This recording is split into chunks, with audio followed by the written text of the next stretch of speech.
Amendment offered by the gentlewoman from Georgia. Those in favor say aye. Aye.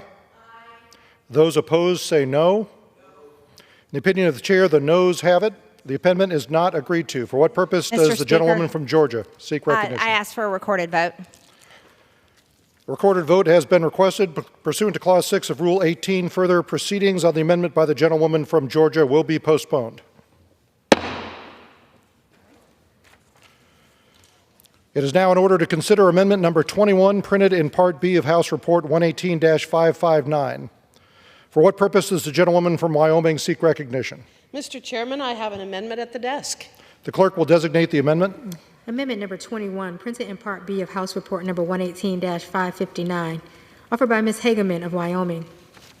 Pursuant to House Resolution 1316, the gentlewoman from Wyoming, Ms. Hageman, and a member opposed each will control 5 minutes. The chair recognizes the gentlewoman from Wyoming. Thank you, Mr. Chairman. I rise in favor of my Amendment 21 to H.R. 8771, which blocks funds for the United Nations Food and Agriculture Organization, or FAO. The FAO exists within the UN system as a specialized agency, as it has 194 member states and has a mission to improve food quality and combat hunger in over 130 countries. This sounds like a good cause, so why my amendment?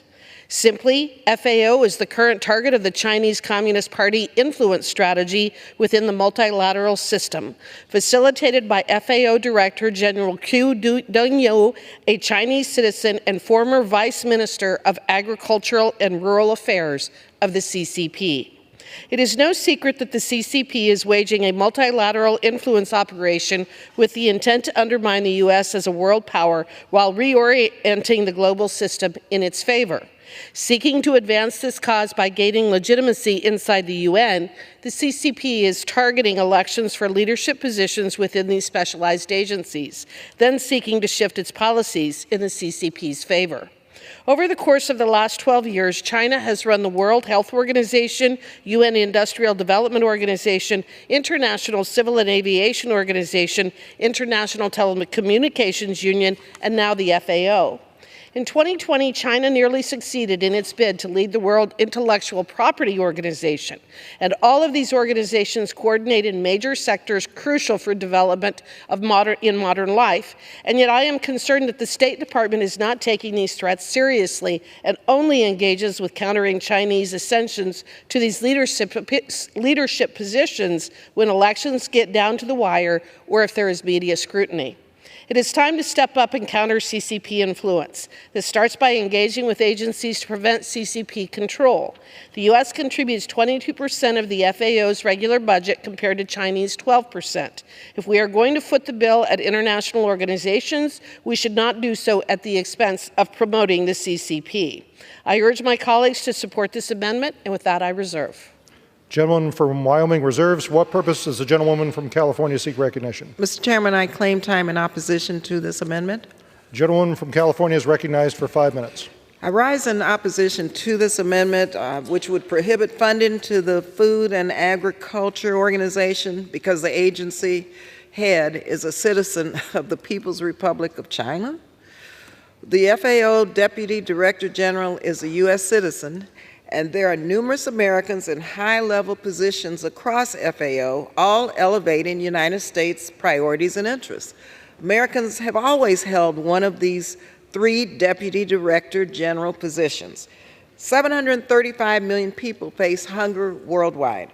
United States support to the FAO in 2022 provided assistance to 30 million people in places like Ukraine, Yemen, South Sudan, Somalia, and Afghanistan to address food insecurity, famine, and drought.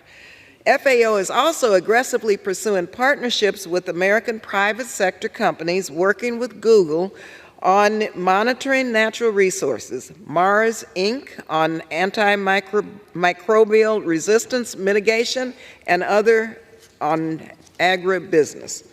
FAO collaborates with the United States land-grant universities on agricultural technology programs, such as with Penn State on their desert locust early warning system and Mississippi State University on a reference center for antimicrobial resistance and aquaculture biosecurity.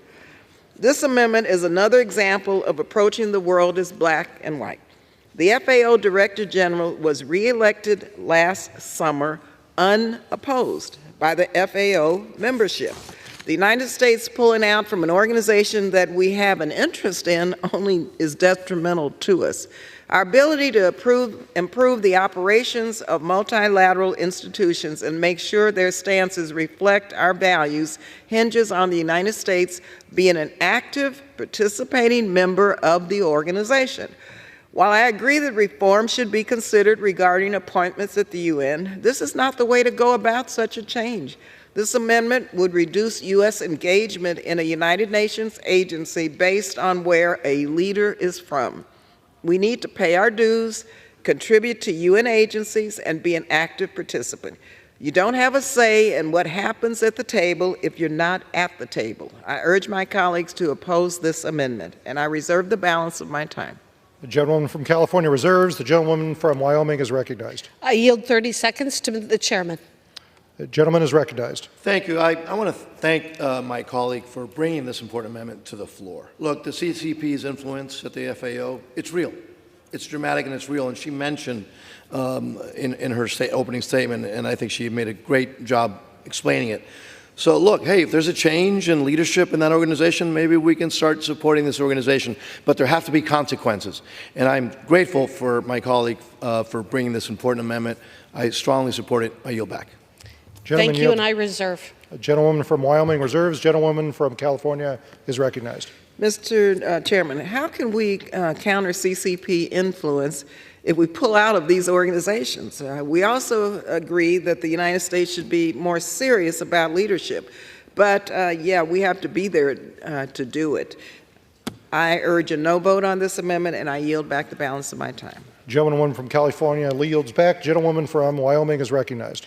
For my colleagues who may share my concern about CCP influence, but are concerned about not supporting the FAO mission, I would also note that Director Dong Yu's tenure has been marked with criticism, including from UN officials, for mismanaging the agency and failing to properly respond to global food shortages. A December 22 Politico article interviewing more than a dozen UN officials and diplomats highlighted these concerns.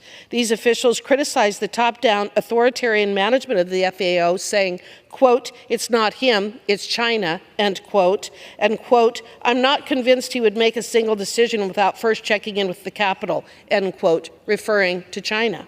It is a matter of fact that the invasion of Ukraine, a major food exporter, further contributed to food shortages, especially for Ukraine's trading partners. UN officials criticized the FAOs for refusing to realize this reality, even though it falls directly within its jurisdiction.